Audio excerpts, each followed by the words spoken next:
Good afternoon, everyone. We are Group 5 presenting Rizal's second tour to Europe. Good afternoon, sir. This is my report, Rizal Life in Hong Kong. Soon after the publication of El Filibusterismo, Rizal left for Paris to bid farewell to his friends.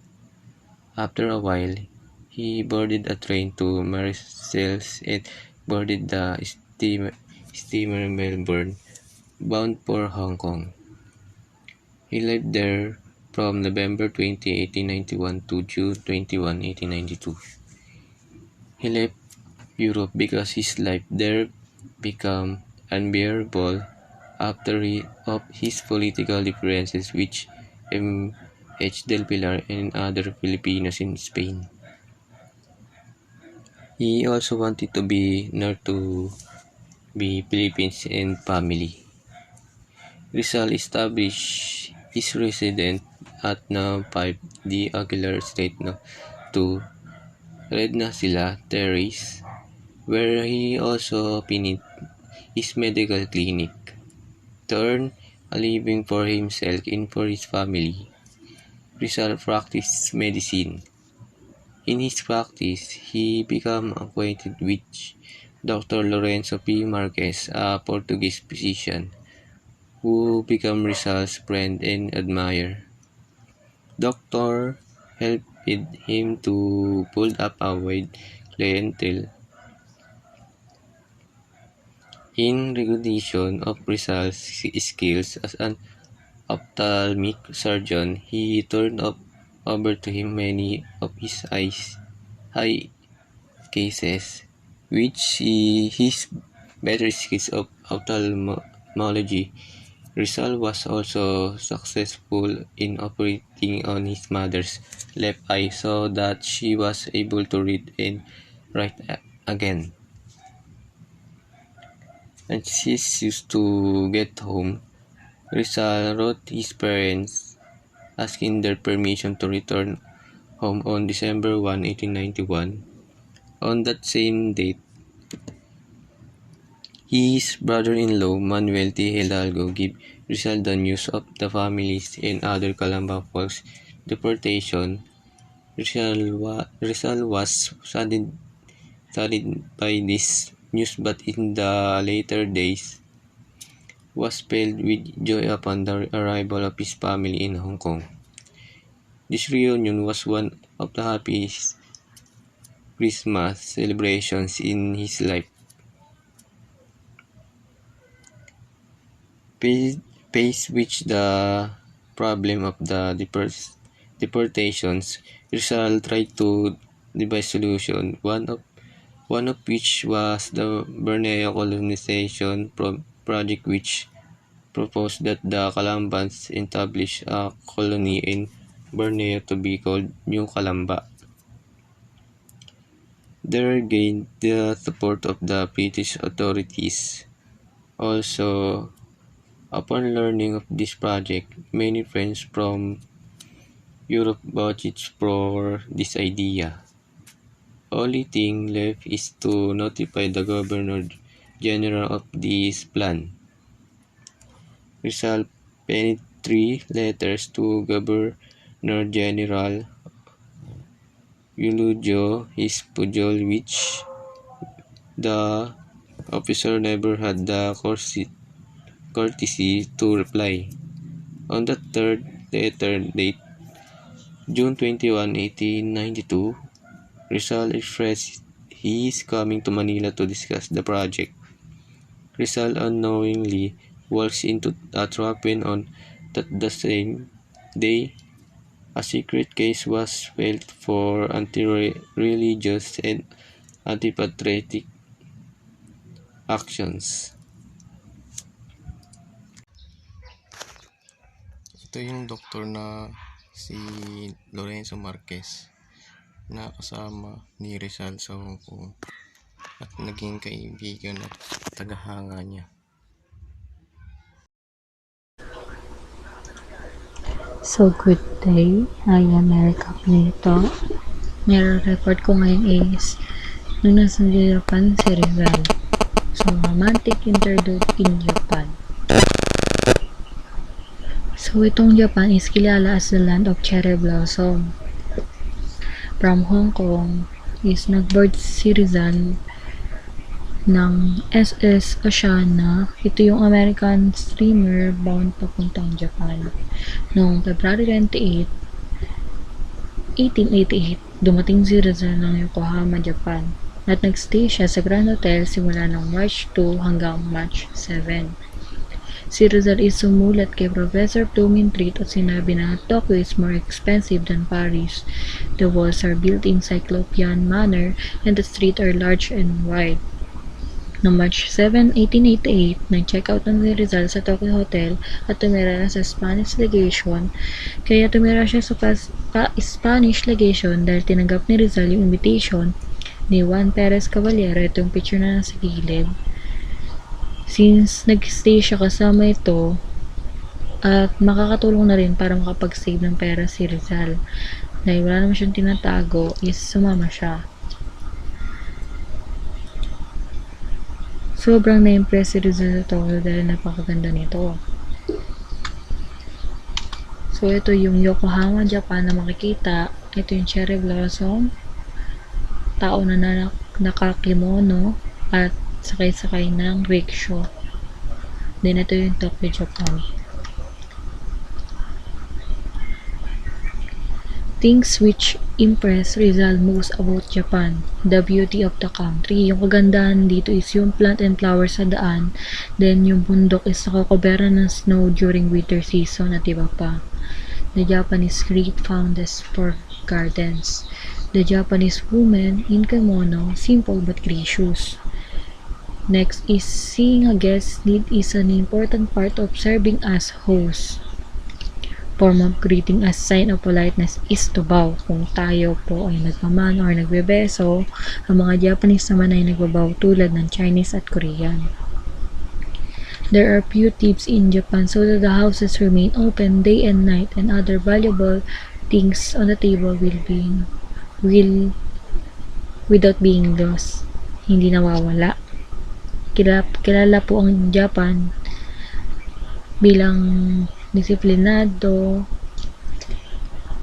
at honest. So, kahit nakabukas yung pinto nila sa Japan is di sila mananakawan agad-agad. So, unlike sa Pilipinas, mga ilan-ilan is ilang minuto walang iwanan o makaligtaan na bukas ng pinto is mananakawan ka na. Beggars were rarely seen in the city street. Dito sa Pinas, kahit saan mismo makikita ka ng pulubi or homeless people. The houses were very clean, have plenty of fresh air.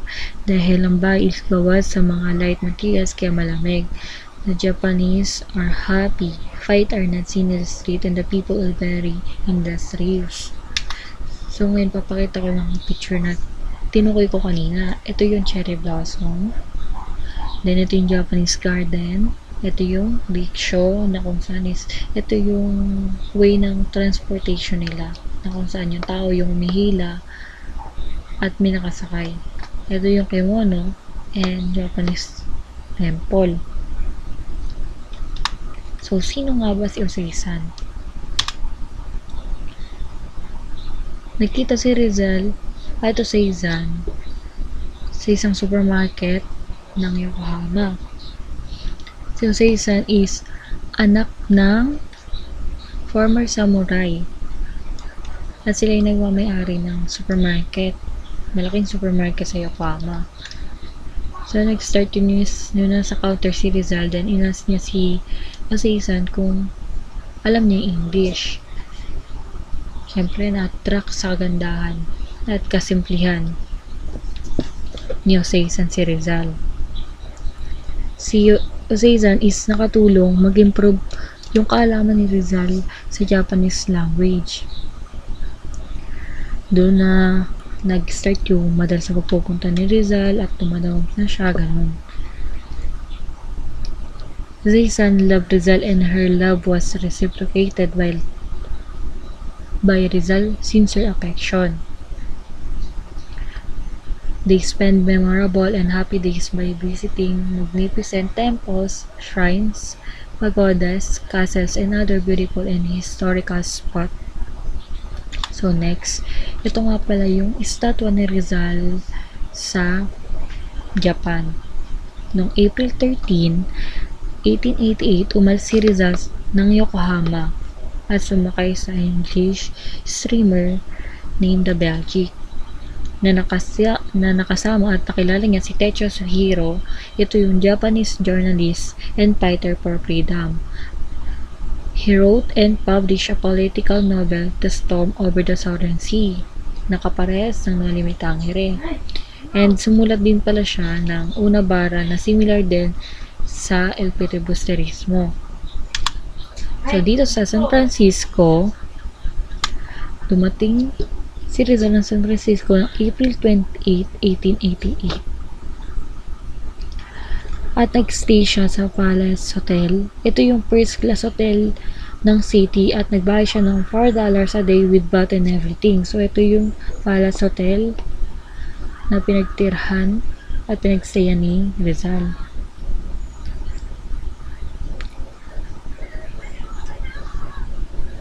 Pero nung nakarating si Rizal, hindi agad-agad siya nakapunta doon. Kasi yung ship is na-place under quarantine sila. Si Rizal is inallowed siya na lumabas ng ship. Di pinayagan yung mga Chinese and Japanese passenger because of cholera outbreak during that time. Kumbaga mas dumagdag lang yung araw na nagstay yung mga Japanese and Chinese. Dinescribe ni Rizal na ang America is a great country pero may mga depekto dahil wala silang real civil liberty.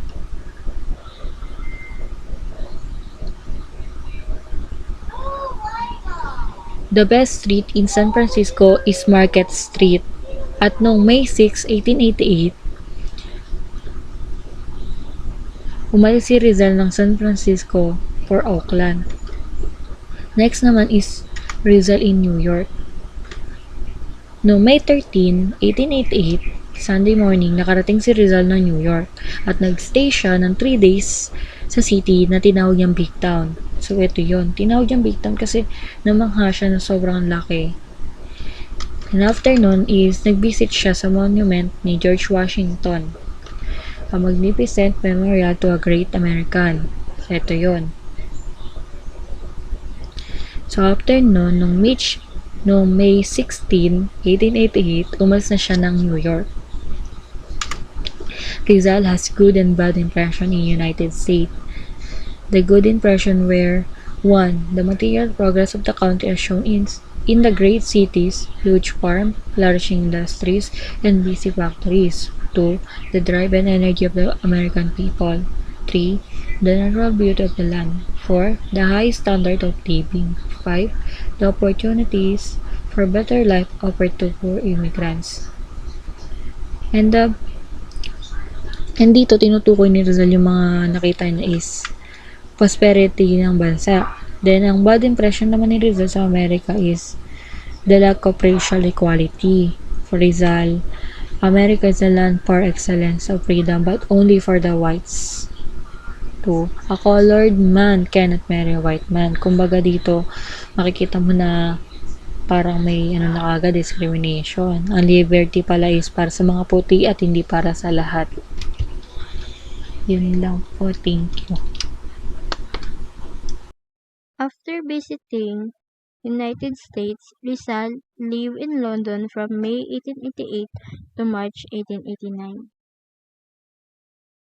Rizal on board the ship from City of Rome. Rizal befriended with the other passengers of different nationalities. The American and European passengers were amused of his marvelous skill in using yo-yo. Yo-yo is a small wooden disc attached to a string from a finger as a weapon. While on board, Rizal met several American newspapermen with whom he discussed current social and political issues. He chose the English city to be his new home for 3 reasons. First is to improve his knowledge of the English language. and the second one is to study and annotate Morgo's Success de las Islas Filipinas by Dr. Antonio de Morga. And the third one is London was a safe place for him to carry on his fights against Spanish tyranny.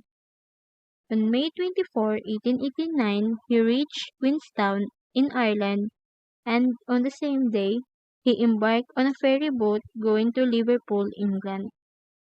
Rizal arrived at Liverpool, England, and he spent his night at Adelphi Hotel. Rizal described Liverpool as a big and beautiful city. On May 25, 1888, Rizal traveled by a train going to London, and he stayed as a guest at the home of Dr. Antonio Maria Regidor. Dr. Antonio Maria Regidor is an exile of 1872 and practicing lawyer in London.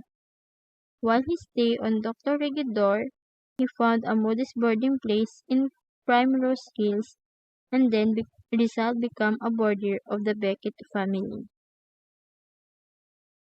Rizal knew Dr.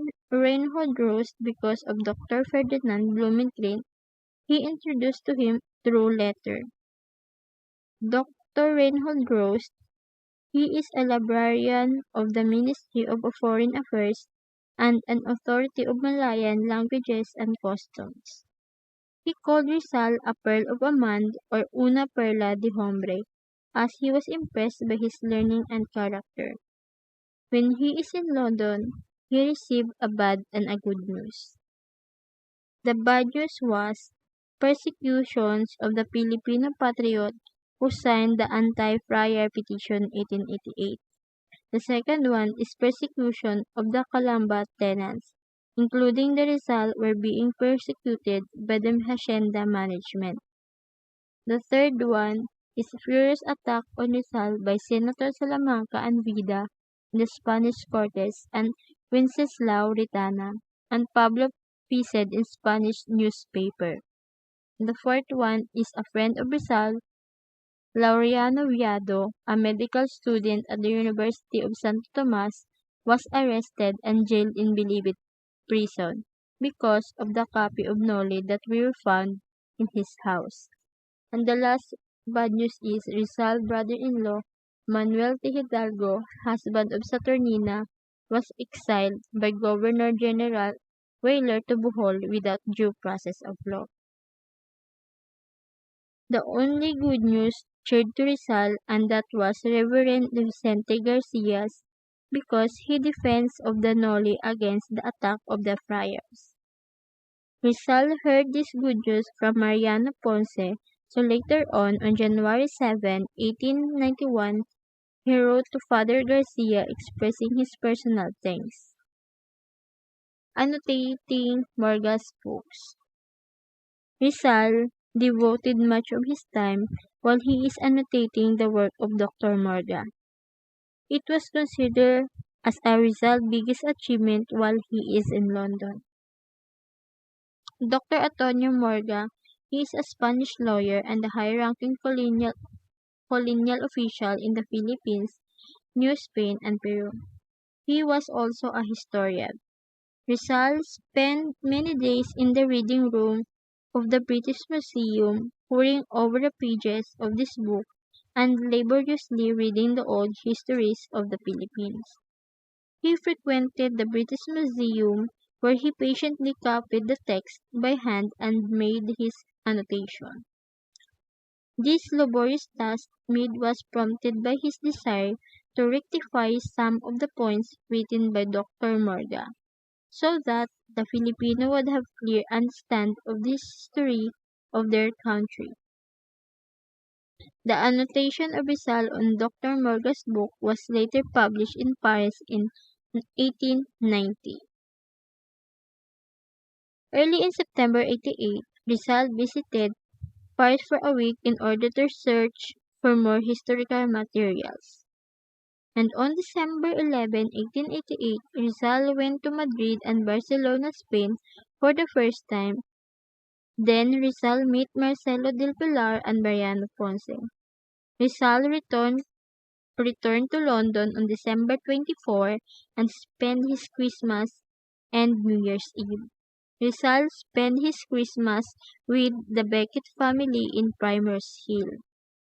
To his friend Blumentritt, Rizal sent a Christmas gift, a bust of Emperor Augustus which he had made. To another friend, Dr. Carlos Zipelac, Rizal gave him a Christmas gift, a bust of Julius Caesar. And he also gave to Mrs. Beckett, knowing of his interest in magic, he gave him a Christmas gift, a book entitled The Life and Adventures of Valentine. Rizal became a leader of Filipino Europe. By anonymous vote of all the members, Rizal was chosen honorary to become president of society called Asociación La Solidaridad. La Solidaridad, it is an organization created in Spain on December 13, 1888. In January 28, 1889, he wrote a letter to thanks and address the member of La Solidaridad. The context or the content of the letter was, "When defeated, never surrender," and great deal is integrity and much goodwill. This was a recognition of his leadership among all Filipino patriots in Europe. The first articles in La Solidaridad is titled Los Agricultores Filipino. It was published on March 25, 1889, 6 days after he left London for Paris. In London, Rizal wrote the famous letter to the young women of Malolos in Tagalog. He pinned it upon the request of Marcelo del Pilar to praise the young ladies of Malolos for their courage to establish a school where they could learn Spanish, despite opposition of Father Felipe Garcia, a Spanish priest of Malolos. Dr. Frost, the editor of Traveler's Record, a journal devoted to Asian studies, requests Rizal to contribute some articles. In response to his request, Rizal prepared 2 articles which were published in June 1888. The first one is a specimen of Tagal folklore, 2 is the Two Eastern Fable. Romance with Gertrude Beckett. Rizal had a romantic interlude with the oldest of the 3 Beckett sisters, Gertrude Beckett. Getty was a buxom English girl with brown hair, blue eyes, and pink cheeks. She also helped Rizal in his painting and sculpture. She was attracted to Rizal and had always loved to be with him. Their friendship drifted towards romance. Rizal affectionately called her Getty, and she fondly called him Petty. As their flirtation was fast approaching the points of no return, Rizal suddenly realized that he could not marry Getty, for he had a mission to fulfill in life. Rizal suppressed the passionate yearning of his heart, and decided to go away so that Getty had not forget him. Before leaving London, Rizal finished 4 sculptural works. First is Prometheus Bond, second, The Triumph of Death over Life, third, The Triumph of Science over Death, and the fourth is composite carving of the head of a Beckett sisters. Adios, London. On March 19, 1889, Rizal bade goodbye to the kind Beckett family and left London for Paris. He was sad as he crossed the English Channel, for he cherished so many beautiful memories of London. Good afternoon. My name is Janice Maybe Prades, and I'm going to report the second tour of Rizal in Paris. When Rizal left London on March 19, 1889, he came to Paris for the Universal Exposition or Exposition Universelle of 1889. It was a World's Fair held in Paris, France, from May 6 to October 31, 1889. It was held during the year of the 100th anniversary of the storming of the Bastille, an event considered symbolic of the beginning of the French Revolution. City of Paris has too many tourists, so Rizal stayed to his friends Valentin Ventura. Valentin Ventura was a reformist during the revolutionary period. He was known as a person who financed the publication of Rizal's novel El Filibusterismo. Rizal traveled from different hotels and boarding houses. Rizal used to dine at the homes of his friends such as the Pardo de Taveras, the Venturas, the Boasted, and the Lunas. Rizal was a good friend of three Pardo de Taveras, Dr. Trinidad Pardo de Taveras, Dr. Felix Pardo de Taveras, and Paz Pardo de Taveras, which is wife of Juan Luna. In Paris, Rizal also composed a story of the monkey and the tortoise. The Monkey and the Tortoise is the considered first children's folk tale in the Philippines. Its author is unknown, but its story has been passed around in the Philippines for centuries, according to Rizal. He even illustrated a cover for the story. Rizal was fascinated by the Universal Exposition, like any other Filipinos, especially the Eiffel Tower, that is one of the attractions of the exposition. On May 6, 1889, it is the start of Universal Exposition. Rizal and his friends witnessed the cutting of ribbon by the President Marie Francois Sadi. One of the features of exposition is the International Art Competition, which Rizal, Felix R. Hidalgo, Juan Luna, Felix Pardo de Taveras participated. Rizal also organized the Kidlat Club with Filipinos who wanted to join the expo. Kidlat Club is a a temporary social society to bring together young Filipinos in the French capital so they could enjoy the Universal Exposition. But Rizal founded three society: the Kidlat Club, the Indios Bravo, and RDLM. Indios Bravo was the replace of Kidlat Club. It is composed of Filipino patriots in Paris. Its members pledged to be the best in intellectual and physical prowess in order to win the admiration of the foreigners, particularly the Spaniards. They practiced use of swords and pistol and studied the Asian art of self-defense, judo. And the last is the RDLM, or the Redemption de los Malayos, or Redemption of the Malay. It is a mysterious, enigmatic, and confidential society founded by Rizal. This society aims the propagation of the scientific, artistic, and literary knowledge in the Philippines.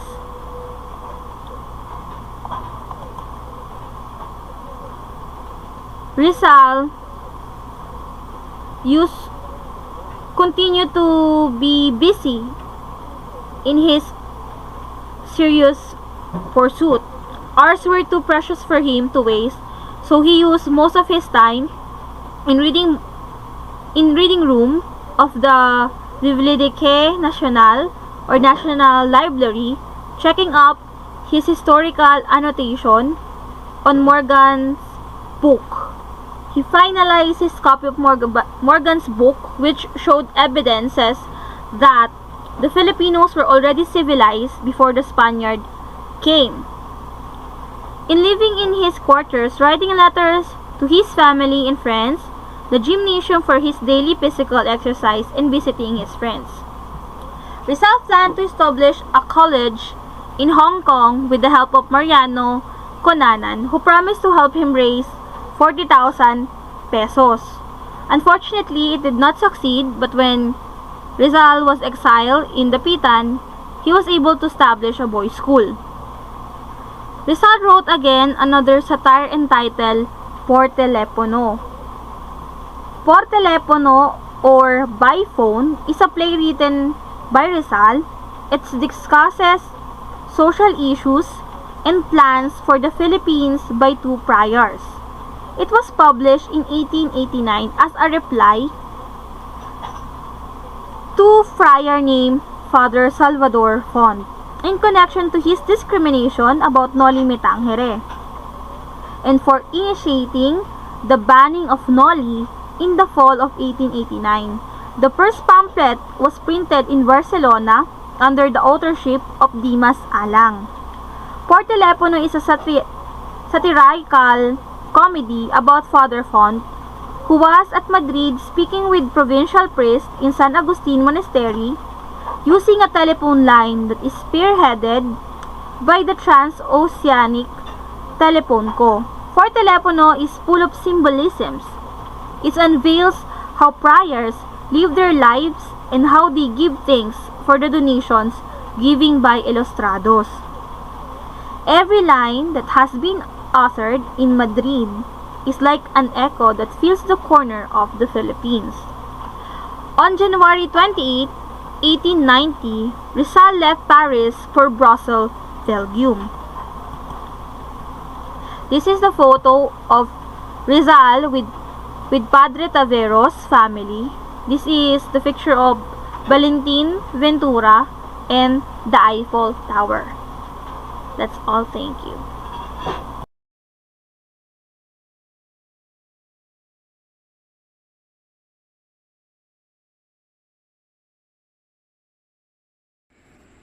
Hi, good afternoon. I'm Michelle Martinez, student from BSIT 1I.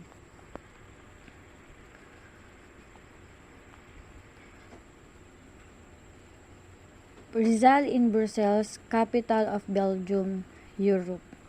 January 28, 1890, Rizal was accompanied by Jose Albert when he moved to Brussels. They live in a modest boarding house on 38 Rue Philippe Champagne, which was run by two JB sisters, which is Zane and Marie. Later, Albert left the city and was replaced by Jose Alejandro, an engineering student. Rizal lived in this house when he wrote his novel El Filibusterismo in 1890 to 1891. Rizal was busy writing his second novel. He wrote articles for La Solidaridad and letters for his family and friends. He spent part of his time in medical clinic. He had gymnastics at the gymnasium and target practice and fencing at the armory. These are the articles published in La Solidaridad. Yan. Ang ilan po dito is A la Defensa, La Verdad para Todos. Yan. And next is New Orthography or Tagalog language. Rizal was the first to advocate Philippinization of its orthography. For instance, the Tagalog letters K and W should be used instead of the Spanish C and O.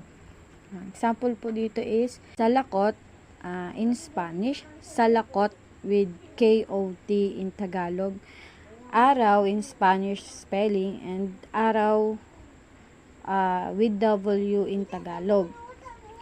May konting trivia lang po tayo dito. Ang letrang K, did you know that Jose Rizal introduced the letter K to the Philippine orthography?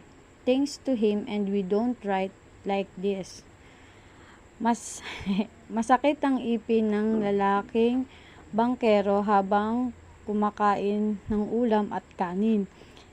Yan yung pagkaka-spelling, pagka ginamit mong Spanish na pagkakasulat.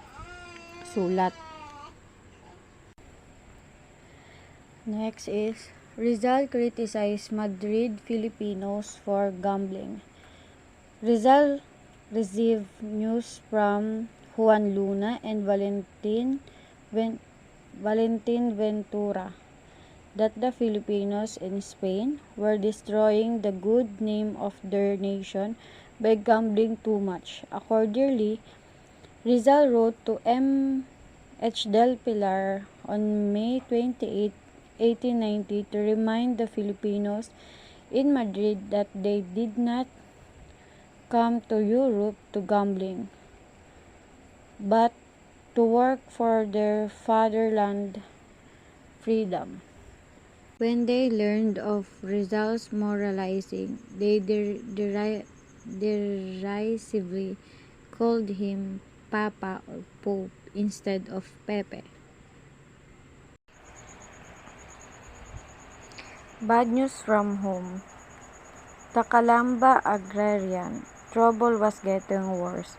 The management of the Dominican hacienda continually raised the land rents. The Dominican order filed a suit in court to dispose the Rizal family of their lands in Calamba. The tenants were persecuted. Pasiano Antonio Lopez and Silvestre Ubaldo were deported to Mindoro. Manuel T. Hidalgo was banished to Bohol for the second time. Preparation to go home. Rizal planned to go home. He could not stay in Brussels writing a book while his parents, relatives, and friends in the distant Philippines were persecuted.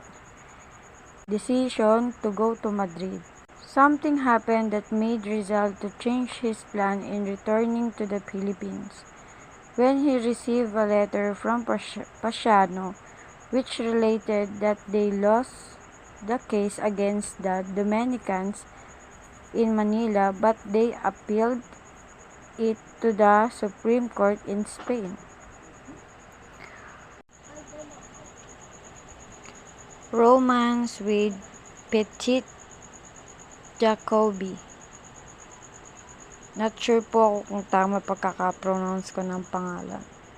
Anyway, two things brought some measure of cheer to the despondent Rizal as he was preparing for his trip to Madrid. The summertime festival of Belgium, which was celebrated in carnival style. His romance with Petit Jacobi, the pretty niece of his landlady. Rizal was so charming and dignified, a gentleman. The Petit Suzanne was attractive to him. He was lonely in the strange country, and Leonor Rivera was so far away. Like other women, Segunda Katigbak or Orang Valenzuela, Leonor Rivera, and etc. in love life ni Rizal, and si Suzanne, fell in love with Rizal.